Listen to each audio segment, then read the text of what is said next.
স্বামীজির ভাবগুলি মনন ও আত্মস্থ করো। স্বামী স্মরণানন্দ। পত্রিকার ৩৬তম বর্ষ, দ্বিতীয় সংখ্যা। স্বামীজির অবদান বহুমুখী।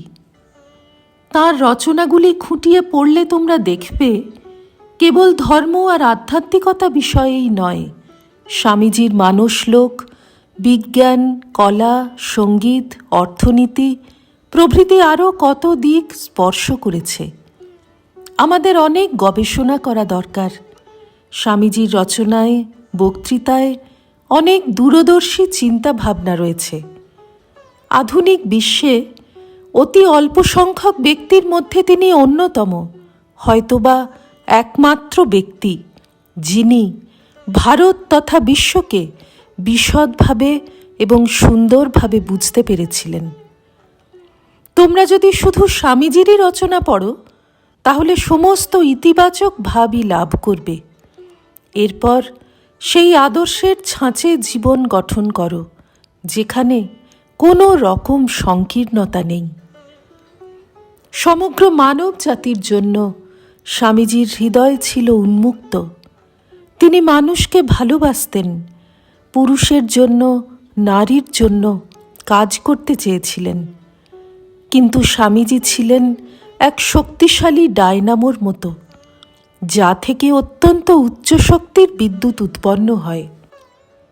প্রচণ্ড শক্তিশালী বিদ্যুৎবাহী তারকে স্পর্শ করা যায় না, কাছে গেলে বিদ্যুৎ স্পৃষ্ট হওয়ার সম্ভাবনা। স্বামীজির চিন্তাগুলি যেন সেই উচ্চ মাত্রার বিদ্যুৎবাহী তার, তাই তার ভোল্টেজ কিছুটা কমিয়ে নিতে হবে। এই কমিয়ে নেওয়া বা নামিয়ে আনার কাজটা করতে হবে আমাদেরই।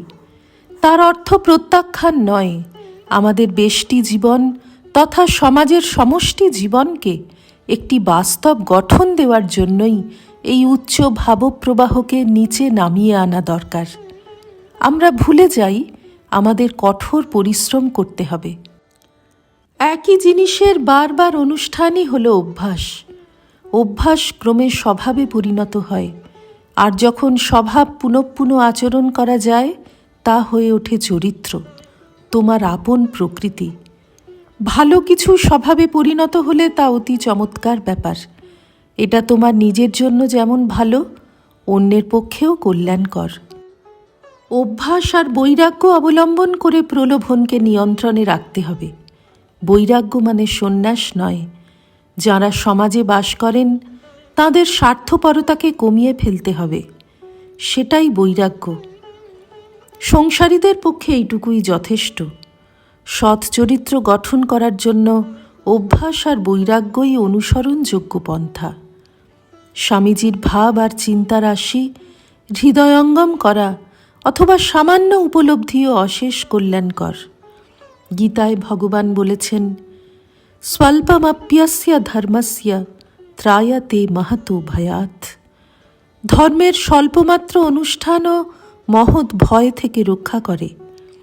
স্বামীজিকে পাঠ করলে তোমরা সবল হবে, সেই বলই তোমাদের সব সমস্যার সমাধান করবে।